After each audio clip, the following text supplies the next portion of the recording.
Hello दोस्तों, मेरा नाम है मोहम्मद असद और आप देख रहे हैं mister Asad take YouTube channel. दोस्तों, आज की इस वीडियो में आपको बताने वाला हूं कि आप किस तरीके से किसी भी वेबसाइट से डाउनलोड की हुई पीएनजी इमेज को क्रॉप्स में तब्दील कर सकते हैं। पिछली वीडियो में मैंने आपको बताया था कि आप किस तरीके से पीएनजी इमेज बिल्कुल फ्रीली और कॉपीराइट फ्री डाउनलोड कर सकते हैं। इस वीडियो में मैं आपको मुकम्मल तरीका और आसान तरीका बताऊंगा कि आप किस तरीके से पीएनजी इमेज को क्रॉप्स में तब्दील कर सकते हैं। आपने पीएनजी इमेज को उठाना है और बस लगा देना है। 2 मिनट में आपका क्रॉप रेडी। चलिए दोस्तों, मैं आपको बताता हूं कि आप किस तरीके से पीएनजी इमेज को क्रॉप्स में तब्दील कर सकते हैं। इसके लिए दोस्तों आपने इन इमेज को डाउनलोड कर लेना है, जिनका लिंक मैंने कमेंट सेक्शन में आपको दे दिया है। उनको डाउनलोड करने के बाद आपने उस डाउनलोड वाले फोल्डर में आ जाना है जहां पर इन इमेज को आपने सेव किया है। उसके बाद दोस्तों ये वाली इमेज ओपन कर लेनी है। बाद दोस्तों आपने इस इमेज को पिक्सल लैब एप्लीकेशन में ओपन कर देना है। उसके लिए दोस्तों आपको ये शेयर या सेंड का ऑप्शन मिलेगा, आपने उस पर प्रेस कर देना। उस पर प्रेस करने के बाद आपने पिक्सल लैब को फाइंड करके आपने उस पर क्लिक कर देना। उस पर क्लिक करने के बाद इस तरह का इंटरफेस मिलेगा। ऊपर इमेज का साइज शो हो जाएगा 512 × 512। यही प्रॉप्स क्रिएट करने का साइज है।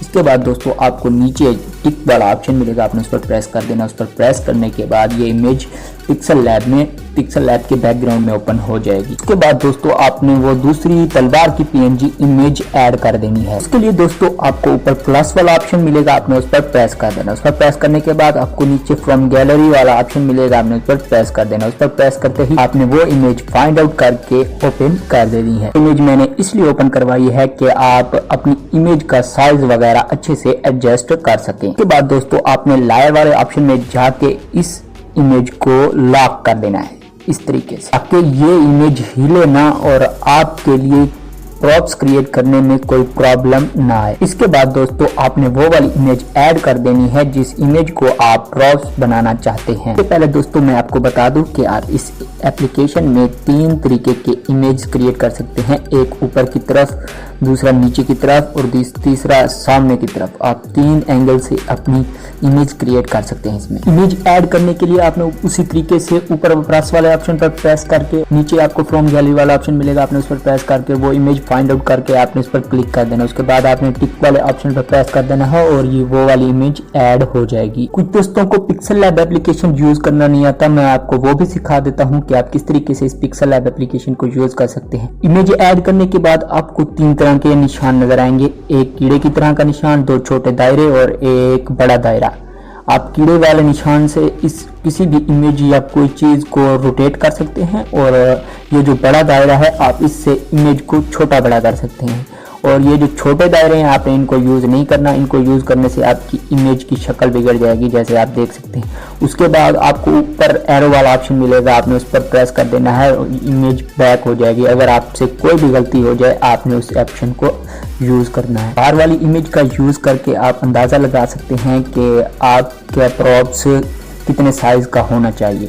आपने बड़े दायरे का इस्तेमाल करके इमेज को छोटा बड़ा कर देना है जितना साइज में आप रखना चाहते हैं। इसके अलावा अगर आपकी इमेज को रोटेट करना है तो आप रोटेट भी कर लेना है। उसके बाद दोस्तों आपने अपनी इमेज को उस दायरे पर ले जाना है जो दायरा बना हुआ है उस इमेज के साथ। यहाँ से आप अपने कैरेक्टर्स को प्रॉप्स हैंड में पकड़वाएंगे। उसके बाद दोस्तों आपने जूम वाले ऑप्शन पर प्रेस करके अपनी इमेज को जूम कर लेना है ताकि आपकी इमेज आप अच्छे से एडजस्ट कर सकें।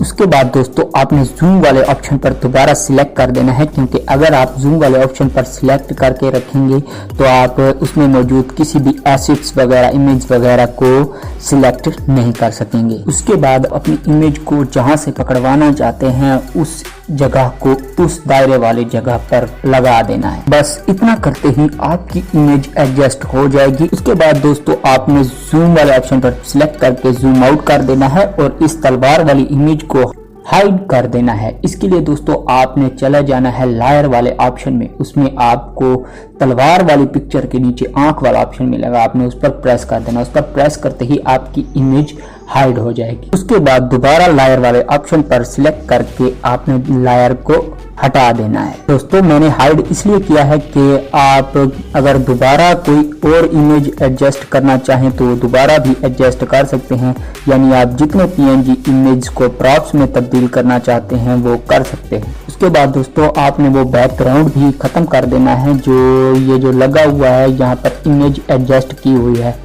उसके लिए दोस्तों आपने चौथे ऑप्शन में आ जाना है। यहाँ पर आपको ऊपर ट्रांसपेरेंट वाला ऑप्शन मिलेगा, आपने उस पर सिलेक्ट कर देना है। उस पर सिलेक्ट करने के बाद आपका बैकग्राउंड भी हाइड हो जाएगा और आपका क्रॉप्स भी तैयार हो जाएगा। फिर आपने अपनी उस इमेज को सेव कर देना है। सेव करने के लिए आपको ऊपर 3 डॉट्स का ऑप्शन दिखाई देगा, आपने उस पर सिलेक्ट कर देना है। उस पर सिलेक्ट करते ही आपको नीचे एक्सपोर्ट इमेज वाला ऑप्शन मिलेगा, आपने उस पर प्रेस कर देना है।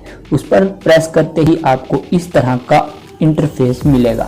आपने फॉर्मेट को पीएनजी रहने देना है और नीचे आपको डिमेंशंस में डिफॉल्ट दिखाई देगा, आपने डिफॉल्ट पर सिलेक्ट कर देना है। उस पर सिलेक्ट करने के बाद आपको नीचे अल्ट्रा वाला ऑप्शन मिलेगा, आपने उस पर प्रेस कर देना है। उस पर प्रेस इसलिए करना है कि आपकी इमेज हाई क्वालिटी में सेव हो सके। उसके बाद आपने इस इमेज को सेव वाले ऑप्शन पर सिलेक्ट करके इमेज को सेव कर देना है। तो इस तरीके से आप अपने लिए कस्टम प्रॉप्स क्रिएट कर सकते हैं। तो चलिए दोस्तों अब मैं आपको दिखाता हूं कि ये प्रॉप वर्क करता है कि नहीं। इसके लिए दोस्तों आपने क्रोमाटोन एप्लीकेशन में दोबारा वापस आ जाना है और उसमें आपने आने के बाद आपको ऊपर प्रॉप्स वाला ऑप्शन मिलेगा, आपने उस पर सिलेक्ट कर देना है। उस पर सिलेक्ट करने के बाद आप जिस करेक्टर को प्रॉप्स पकड़वाना चाहते हैं आपने उस करेक्टर वाले ऑप्शन पर सिलेक्ट कर देना है। जैसे मैं फर्स्ट करेक्टर को पकड़वाना चाहता हूँ इसलिए मैं फर्स्ट पर सिलेक्ट कर दूंगा। उसके बाद दोस्तों आपने नीचे की तरफ इसको स्क्रॉल करना है। नीचे की तरफ स्क्रॉल करने के बाद आपको नीचे कस्टम का ऑप्शन मिलेगा, आपने उस पर सिलेक्ट कर देना है। उस पर सिलेक्ट करते ही आपको गैलरी वाला ऑप्शन शो हो जाएगा, आपने गैलरी पर सिलेक्ट करके जहां पर आपने इमेज सेव किया है वहां पर चले जाना है। वहां पर जाने के बाद आपने उस इमेज को सिलेक्ट कर देना है। सिलेक्ट करते ही आपका प्रॉप ऐड हो जाएगा। तो दोस्तों इस तरीके से आप अपना कस्टम प्रॉप क्रिएट करके अपने क्रोमाटून में यूज कर सकते हैं। दोस्तों वीडियो थोड़ी लंबी बनानी पड़ी क्योंकि मैं चाहता हूं कि कोई नया भी यूजर आए तो मेरी वीडियो से कुछ ना कुछ तो सीख सके। तो चलिए दोस्तों अब मैं आपको बताता हूं कि आप किस तरीके से दूसरी इमेज को भी प्रॉप्स में तब्दील कर सकते हैं। आपने दोबारा पिक्सल लैब एप्लीकेशन में आ जाना है। उसके बाद आपने ऊपर बैक वाले ऑप्शन पर प्रेस कर देना। उस पर प्रेस करते ही आपका वो बैकग्राउंड वापस आ जाएगा जो जहां पर आपने इमेज को एडजस्ट करना होता है। उसके बाद आपने उस इमेज को डिलीट कर देना है जो इमेज आपने सेव कर ली है। उसके बाद दोबारा आपने लायर वाले ऑप्शन में आ जाना है और तलवार वाली पीएनजी इमेज को दोबारा अनहाइड कर देना है ताकि आप अपनी इमेज को एडजस्ट कर सकें। अब आप दोबारा कोई भी पीएनजी इमेज उठा के दोबारा एडजस्ट भी कर सकते हैं। इसी तरीके से अब मैं आपको बैक वाली पीएनजी इमेज ऐड करने का तरीका भी बता देता हूँ। आपने दोबारा उसी तरीके से इमेज को ऐड कर लेना है। ऐड करने के बाद मैं इस वीडियो में बॉम्ब को ऐड करने का तरीका बता रहा हूं क्योंकि बॉम्ब भी बैग की तरह पकड़ा जाएगा, इसलिए आपने बॉम्ब को छोटा कर लेना है। वैसे उसी तरीके से छोटा करने के बाद आपने नीचे की तरफ एडजस्ट करना है ताकि बैग की तरह इसको पकड़ा जा सके। उसी तरीके से एडजस्ट करके उसी तरीके से सेव कर देना है। तो दोस्तों इस तरीके से आप किसी भी पीएनजी इमेज को प्रॉप्स में तब्दील कर सकते हैं। आई होप कि आपको वीडियो अच्छी लगी होगी। वीडियो अच्छी लगी हो तो वीडियो को लाइक और चैनल को सब्सक्राइब भी कर दीजिए और बेल नोटिफिकेशन को ऑन कर दीजिए ताकि इस तरह की इंफॉर्मेटिव वीडियोस आप तक पहुंचती रहें। तो खुदा हाफिज़ दोस्तों, मिलते हैं नेक्स्ट वीडियो में। Take care and good bye.